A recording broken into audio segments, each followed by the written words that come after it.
আমরা অনেকেই মোবাইলে গেম খেলতে পছন্দ করি। তোমাদের মধ্যে অনেকেই আছো যারা মোবাইলে ফ্রি ফায়ার বা পাবজি এই ধরনের গেম খেলে থাকো।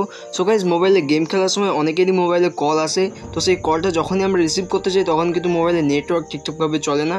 তো আজকের ভিডিওতে আমি এমন কিছু সেটিংসের কথা বলবো যে সেটিংসগুলি তোমরা করে রাখলে তোমাদের মোবাইলে গেম খেলার সময় যদি কোনো কল আসে তাহলে কিন্তু নেটওয়ার্কের কোনো ইস্যু তোমরা দেখতে পাবে না। এবার কথা হচ্ছে তোমরা সেটিংসগুলি করবে কিভাবে। চিন্তার কোনো কারণ নেই, কারণ তোমাদের জন্যই আজকের এই ভিডিওটি বানানো।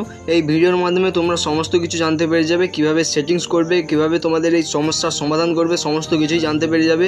তো বেশি দেরি না করে শুরু করা যাক আজকের ভিডিও।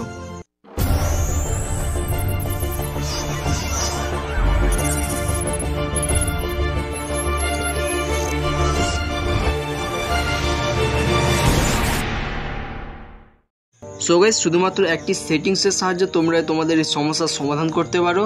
তো এই সেটিংসটি করার জন্য তোমরা তোমাদের মোবাইলে থাকা সেটিংসে চলে আসবে। সেটিংসে চলে আসার পর তোমাদের সামনে ঠিক এই ধরনের একটা ইন্টারফেস চলে আসবে। এখানে ফার্স্ট অপশান কানেকশন, এই অপশানটার উপর তোমরা ক্লিক করবে। ক্লিক করার পর তোমাদের সামনে ঠিক এই ধরনের একটা ইন্টারফেস চলে আসবে। তো এখানে তোমরা মোবাইল নেটওয়ার্কসের উপর ক্লিক করে নেবে। তারপর তোমাদের সামনে ঠিক এই ধরনের একটা ইন্টারফেস খুলে আসবে।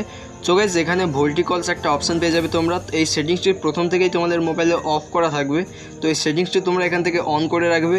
সো গাইস, তোমরা যদি তোমাদের মোবাইলে শুধুমাত্র একটি সেটিংস অন করে রাখো তাহলে তোমরা মোবাইলে যত খুশি গেম খেলো, যখন মোবাইলে কোনো কল আসবে, কলটা যখন রিসিভ করবে কোনো রকম নেটওয়ার্কের ইস্যু বা কোনো রকম প্রবলেম কিন্তু তোমরা দেখতে পাবে না, শুধুমাত্র একটি সেটিংস যদি তোমরা অন করে রাখো।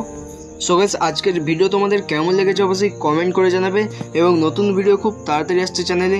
তোমরা যদি এই ভিডিওটি ইউটিউব চ্যানেল থেকে দেখে থাকো তাহলে চ্যানেলটিকে অবশ্যই সাবস্ক্রাইব করে পাশে থাকা বেল আইকনটি প্রেস করে দেবে, এবং যদি তোমরা ভিডিওটি ফেসবুক পেজ থেকে দেখে থাকো তাহলে পেজটিকে অবশ্যই ফলো করে রাখবে। দেখা হচ্ছে আরও একটি নতুন ভিডিওর সঙ্গে। বাই।